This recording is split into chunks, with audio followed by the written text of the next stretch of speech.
जो कोई भी मुसलमान भारत में रह रहे हैं और सीए कानून से यदि उन्हें डर है तो वे भारतीय कहलाने के लायक नहीं हैं। यदि वे सचमुच में भारतीय हैं तो उन्हें डर कैसा, और यदि डर है तो फिर भारतीय कैसा।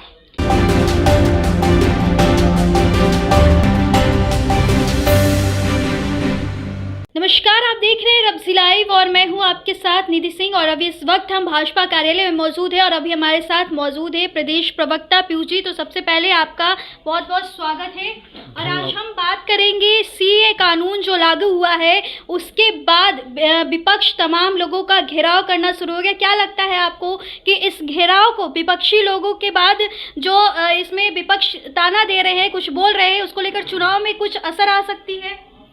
देखिए, विपक्ष के कहने से भारतीय जनता पार्टी को कोई फर्क नहीं पड़ता है।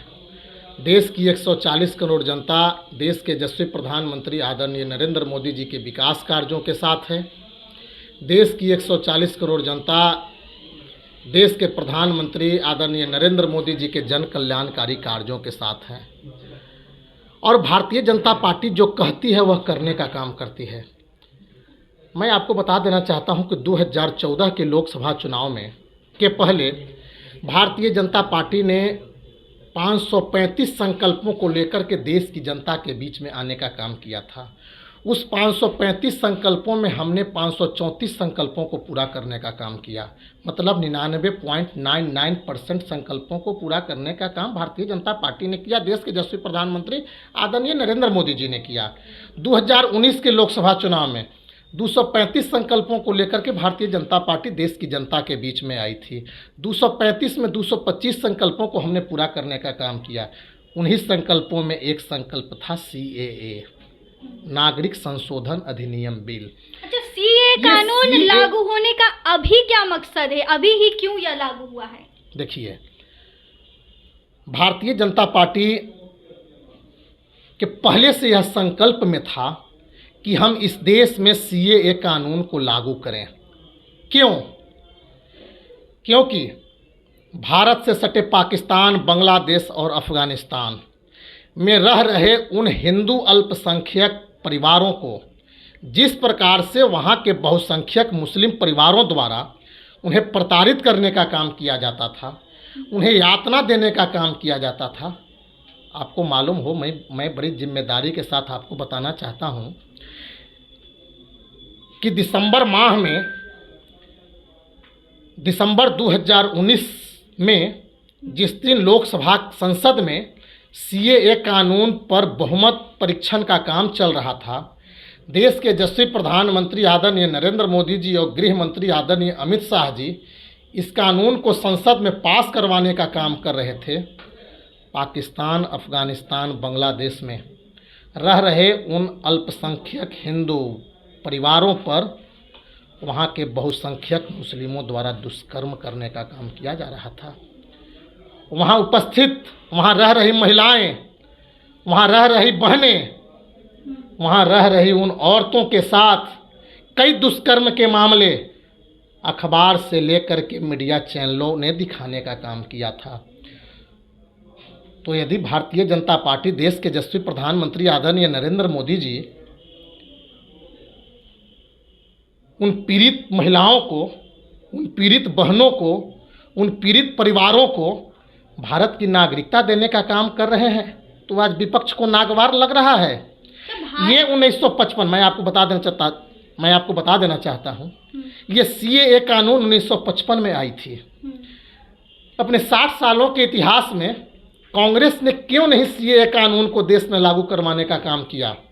आज जो वह विरोध करने का काम कर रहे हैं, ममता बनर्जी, कांग्रेस, अरविंद केजरीवाल जैसे इंडी गठबंधन के लोग जो अपने तुष्टीकरण की राजनीति करते हैं, आखिर क्यों नहीं सीएए को लागू करवाने का काम किए? और जब आज भारतीय जनता पार्टी ने इसे लागू करने का काम किया,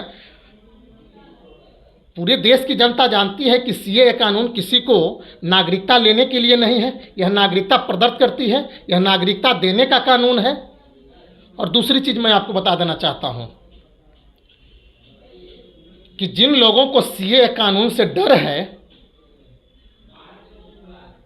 मैं तो खुलेआम कहता हूं कि भारत में रह रहे वैसे लोग जिन्हें सीए कानून से डर है, ये भारतीय कहलाने के लायक नहीं है। आप ये बहुत और सुनिए दूसरी एक और बड़ी बात मैं बता देना चाहता हूं।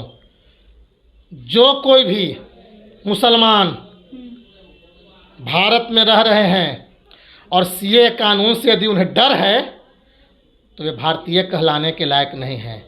क्योंकि भारत में रह रहे नागरिकों को, उन लोगों को मैं बता देना चाहता हूं कि यदि वे सचमुच में भारतीय हैं तो उन्हें डर कैसा, और यदि डर है तो फिर भारतीय कैसा।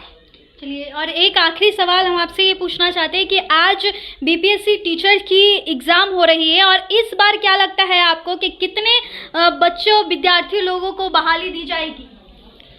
देखिए, बीपीएससी TR3 का आज एग्ज़ाम शुरू हुआ है और राज्य के विभिन्न जिलों में यह परीक्षा की प्रक्रिया चल रही है। और एनडीए गठबंधन बिहार के मुख्यमंत्री नीतीश कुमार जी के नेतृत्व में, हमारे उप मुख्यमंत्री आदरणीय सम्राट चौधरी जी, विजय सिन्हा जी के नेतृत्व में शिक्षकों के प्रति प्रतिबद्ध हैं। युवाओं को किस प्रकार से ज़्यादा रोजगार मिले। मैं आपको बता देना चाहता हूं कि जब 2005 में एनडीए की सरकार बनी थी तो 2006 में एनडीए गठबंधन ने 4 लाख शिक्षकों को नियुक्त करने का काम किया था। आज तेजस्वी यादव जी ये ढिंढोरा पीटने का काम कर रहे हैं कि शिक्षकों की नियुक्ति मैंने किया। उन्हें नहीं मालूम है, बिहार की भली भांति जनता, 13 करोड़ जनता यह जानती है कि किसी भी राज्य की नियुक्ति की प्रक्रिया वहाँ के मुख्यमंत्री द्वारा होता है। देश में नियुक्ति की प्रक्रिया उस देश के प्रधानमंत्री द्वारा होता है। आज देश में जो नियुक्ति करने का काम चल रहा है, नियुक्तियाँ होनी, चाहे वह रेलवे में नियुक्तियाँ हो, बड़े पैमाने पर रोजगार के अवसर प्रदान हो रहे हैं, भारत सरकार की, केंद्र की मोदी सरकार द्वारा किए जा रहे हैं। और कई जो राज्यों में नियुक्तियाँ हो रही है, वहाँ की राज्य सरकार, वहाँ के मुखिया, वहाँ के मुख्यमंत्री द्वारा हो रहा है। तो बिहार के मुख्यमंत्री, अब तो डबल इंजन की सरकार आ गई है।